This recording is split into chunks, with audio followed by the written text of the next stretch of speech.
Hello everyone, welcome back to this channel. In this video, I will show you the easy and clear steps on how to make a table in Microsoft Word.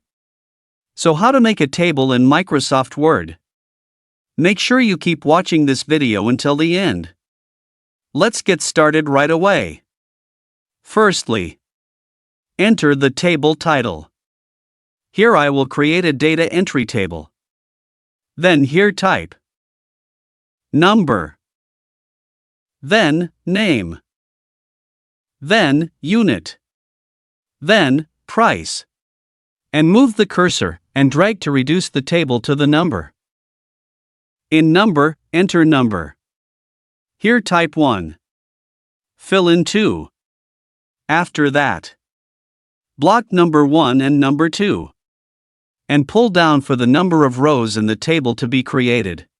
And next, block all that will be made into a table. Then tap the middle line for text.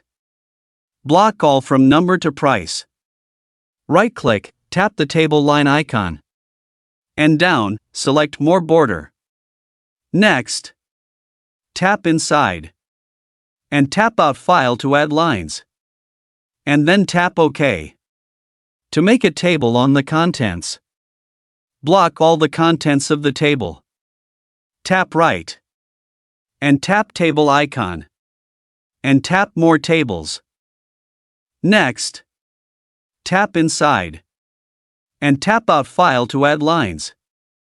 And then tap OK. But here it still looks neat and tidy. Block all from number to price. Right-click, tap the table line icon. Pile all border. For the text table above you can give color. Block all the tables above. And right tap. Select fill color. And you can choose the desired color. Next, to tidy up the data entry title, block the table in the data entry. Then tap Marge and Center. Here you can change the size of the data entry title as needed. So that's it. Tutorial how to make a pie chart in Excel. Thank you for watching. I hope this video is useful. See you in the next video.